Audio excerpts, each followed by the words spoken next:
यह कहानी 3री शताब्दी ईसा पूर्व की है। भारत में उस समय मौर्य वंश का शासन था और उसके सम्राट थे अशोक।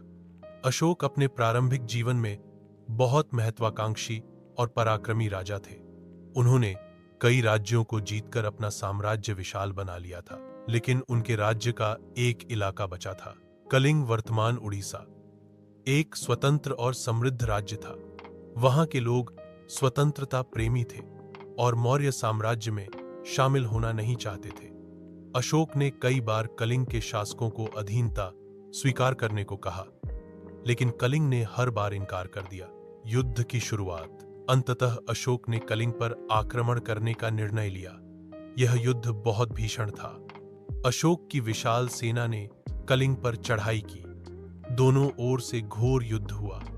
कलिंग के सैनिक, नागरिक, यहां तक कि महिलाएं भी अपने राज्य की रक्षा के लिए लड़ने उतर पड़ी। युद्ध इतना भयानक था कि लाखों लोग मारे गए। कहा जाता है कि लगभग 1 लाख से अधिक लोग मारे गए और हजारों घायल हुए। गांव के गांव उजड़ गए। नदियां तक खून से लाल हो गई। युद्ध के बाद सम्राट अशोक युद्ध के मैदान में आए।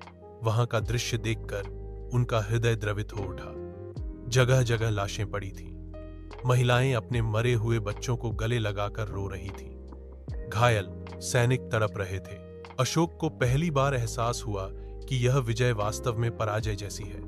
उन्होंने सोचा, मैंने क्या पाया? केवल खून, आंसू और दुख। उस दिन के बाद अशोक ने यह प्रण लिया कि अब वह कभी युद्ध नहीं करेगा।